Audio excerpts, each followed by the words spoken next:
Hello everybody and welcome to the LFC Transfer Room with myself, Louis Fell, and in today's video, this time we are discussing the current, present and future of our centre midfielder Alex Oxlade-Chamberlain with another subpar performance, I guess you could say, in our disappointing defeat to Leicester last night in the Premier League.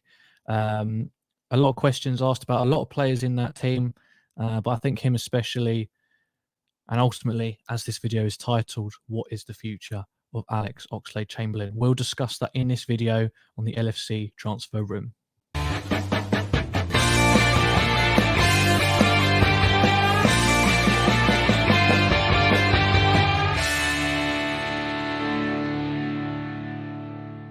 Alex Oxlade-Chamberlain joined Liverpool from Arsenal for around £30 million back in 2017, and having recently signed a contract extension taking him through to 2023, it's left many people pondering what his future will hold and how, if so, we would move him on.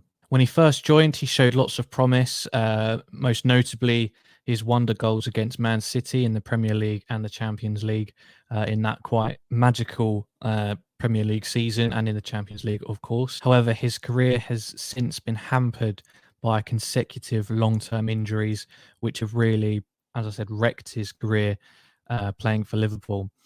At current, he's probably going through his best spell in terms of being injury-free and has actually managed to get himself into the starting 11 on a more consistent basis in these last 2 to 3 months. And for the longest time, many people have been relatively disappointed with him since coming back from that initial injury and felt that maybe he wasn't quite at the Liverpool standard. However, I and many others who will probably agree with me tried to give him the benefit of the doubt on the basis that he feels like he's one of those players who needs consistent rhythm to get into the groove, to get to playing to his best. And behind the likes of, well, now Thiago, but Henderson, Fabinho, Wijnaldum when he was here, Curtis Jones, now Harvey Elliott as well. He was consistently falling down the pecking order, as whenever he could get into the team, he was coming down injured or wasn't putting in good performances. But as I said, he's one of those players who needs consistent game time, and then you start to see him get into the flow of it. And this season, that's what we've seen to an extent. With somewhat of a mini injury crisis in Liverpool's midfield, with Curtis Jones out with an eye injury and then COVID, Harvey Elliott out with that horrible, I think it was an ankle break, and Thiago picking up little niggly injuries here and there and getting COVID as well. Jordan Henderson being out for some periods.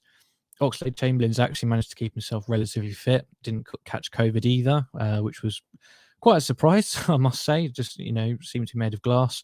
And of course, Naby Keita as well, who seems to pick up something every now and then as well. So he finally got what he wanted and what all of his fans, I guess you could call them, wanted, which was consistent game time. And we did start to see some improvements. He looked bright in a lot of the games, especially in the Champions League, although he was consistently trying to relive his former glories and smashing them from outside the box. I think he got one goal from that, which is fair enough. Can't really argue. If we did do that a lot, and that's something about him that does frustrate me some. Unfortunately, this is where it feels like he's somewhat reached his ceiling. By that, I mean it's hard to figure out where he fits into this Liverpool team. And if he is playing at his best, which he's had every opportunity to do now, he's getting regular rhythm, he's getting regular games. If this is the best he has to offer, for me, he's not a long-term solution in our midfield. But whether that means we get rid of him, that's a whole nother story, and we'll come on to that in a minute. He is another one of those players, and I think I'll compare him to Jesse Lingard a few times in this video. And you may completely disagree with me, and that's fine. But I'll compare him to Jesse Lingard in that it's not 100% certain what his best position is. Arsene Wenger tried to deploy him as a winger a lot of the time, and he never quite seemed cut out for that.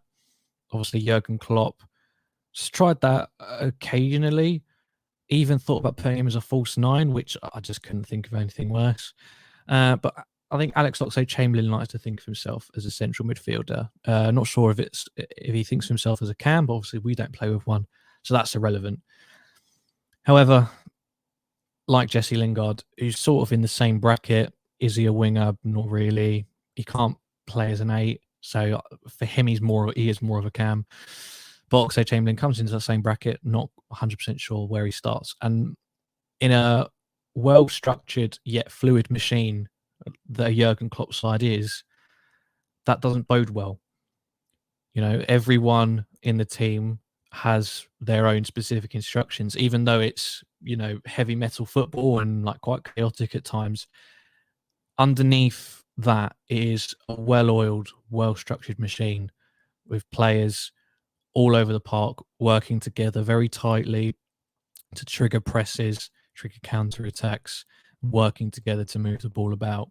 If you've got a player in there who's obviously taking his instructions and doing his best, but no one can quite figure out what his best position is, it's only ever going to be a hindrance in the long term. So whilst he has had some bright performances in the last month or two, that's about as far as I feel he can go with Liverpool. You know, a few bright sparks here and there.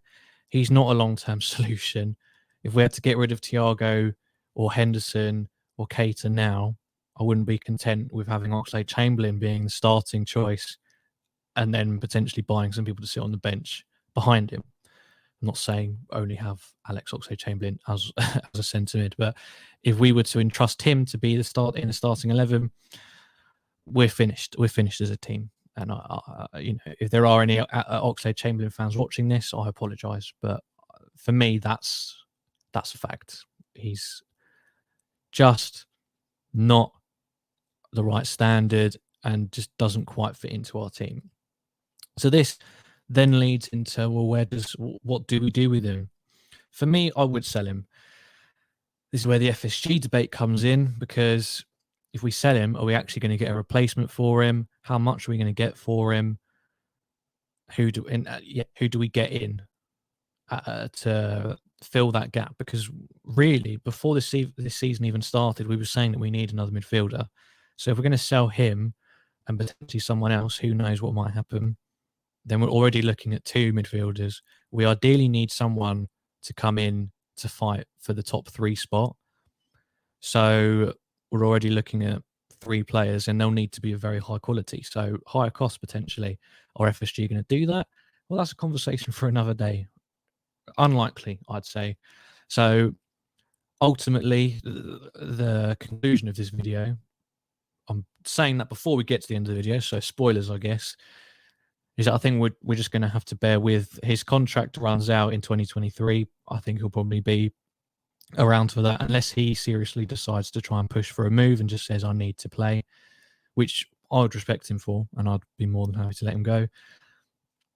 I don't see us getting rid of him on our own merit of our own decision, Klopp getting rid of him, or the board wanting to sell him to get in a replacement. I don't see it happening. However, if he was to go, where should he go? It's an interesting question. This is, again, where I would compare him to a Jesse Lingard. I think a West Ham would be perfect for him, because where Oxlade-Chamberlain does look strong is in open, back and forth, end-to-end games. So the Man City game in the Champions League those years ago was fantastic. Man City they were obviously running away with the league, but they weren't at that point. I don't know. They weren't as good as they are now, put it that way. So the game was very end-to-end. It was a very even game, but it resulted in a lot of end-to-end stuff, high octane football. And I think that's what suits him. Playing against Leicester, who are decimated by injuries and COVID, just looking to get the bare minimum out of the game, putting 11 men behind the ball, playing a low block, that's not his strengths. And that's fine. That doesn't make him a bad player. It just means that he's not a Liverpool player necessarily, because ultimately that's the kind of team that will play more often than not. We're not going to get many games like Man City, except for in the Champions League. And, I think we can just do better than Alex Oxlade-Chamberlain for those kind of games as well. So for me, a team like West Ham, a team like, I'd send him to Everton. I really wouldn't be that fussed, because he's the exact. If he wasn't playing for Liverpool, he's the exact kind of player that this Everton board would go out and buy. Wolves as well. I think he'd add a lot to them, give them a bit more of an attacking prowess or like counter-attacking prowess. There was even rumours at the start of this season that Arteta might look to bring him in back to his old club, but I can't see that happening. But ultimately, I think he just isn't it for Liverpool, unfortunately. I don't think that makes him a bad player. I just think he's not suited to us, the kind of teams that we're going to play on a regular basis. He's been given the chance to go and show his absolute best, and he can't really have any more excuses, as I said, because he's been given the opportunity and he hasn't taken it, unless that is his best, in which case that's a real problem. So that's just my honest take on it. So please let me know in the comments if you agree. What do you think we should do with Alex Oxlade-Chamberlain? Does he have a future here, or should he look for pastures new? Thank you so much for watching. Please do subscribe to the LFC Transfer Room YouTube channel, which you'll probably now. So press below on the subscribe button, even tick the bell to get notifications on all of our upcoming videos, as well as our watch-alongs. We'll have a watch-along against Chelsea on the 2nd of January. Stop the game, pop us on as well. Pure Liverpool commentary. But again, thank you for watching. I've been Louis, and we'll see you in the next video.